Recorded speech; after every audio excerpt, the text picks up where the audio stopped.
Ama naming makapangyarihan, kaawaan mo sina Argel at Manilin at pagbigyan sa kahilingang magkamit ng iyong kaloob sa ikapagkakaisa sa pagmamahal at sa ikapagkakaroon ng ligaya sa kalangitan, kaisa ng kanilang mga supling at mga mahal sa buhay, sa pamamagitan ng Jesucristo kasama ng Espiritu Santo, magpa sa walang hanggan.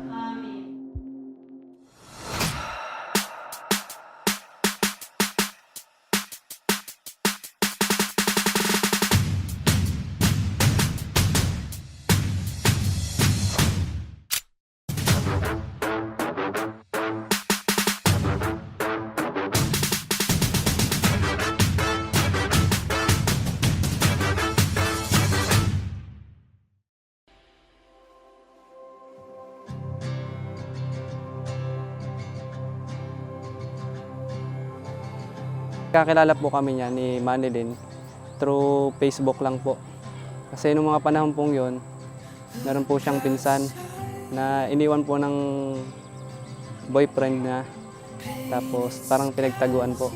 Pinagtanungan ko po siya nung kung nasan ba na ba yung lalaking to, kung anong trabaho na niya, kung saan siya na-assign.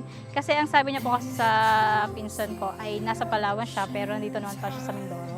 Kasama niya sa trabaho, sa duty. Kaya po, sa kanya po ako naghanap ng lalaking yun. Naging ex po ng pinsan ko na naging katrabaho po niya. Parang naging way po nun para maging magkakilala po kami. So chat-chat lang po kami nung una. Then after po ilang weeks, mabot po ng months, saka po kami nagkita ng personal. Yung po bang araw-araw na pinaparamdam ko sa kanya na mahalaga sa akin, biglang nahulog po yung loob ko sa kanya. Si Argel po kasi yung consistency niya po. Hindi ko po siya nakakitaan na siya ay maghahanap ng ibang babae. Niya po talaga, loyal. Tsaka pagkatapos po ng duty niya, yung sa akin na po agad. Ganun. Tsaka napakalaki po ng tiwala niya sa akin. Kaya ganoon din po ang tiwala ko sa kanya.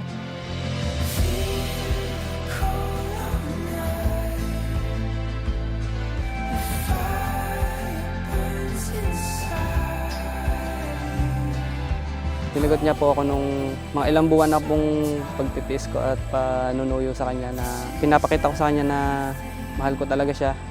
Siguro mga 4 na buwan ko ding pagtsatsaga na kuha ko yung kanyang pag-oo. Ba't daw po siya maghahanap pa ng iba kung nahanap na niya yung tunay?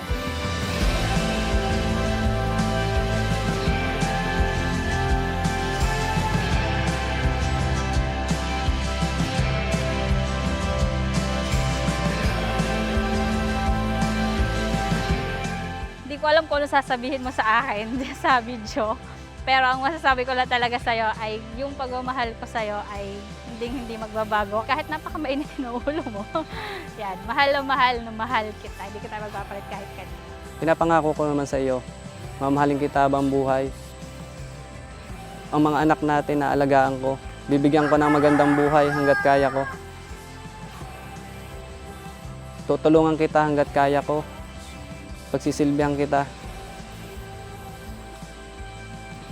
Basta mahal na mahal kita, yun lang.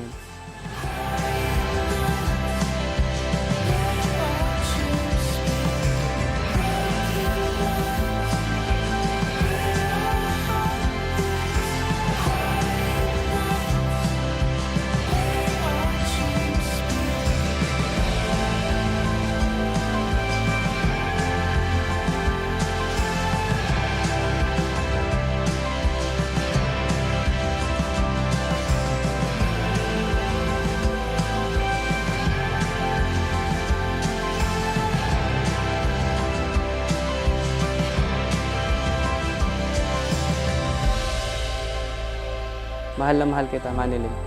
Alam mo yan.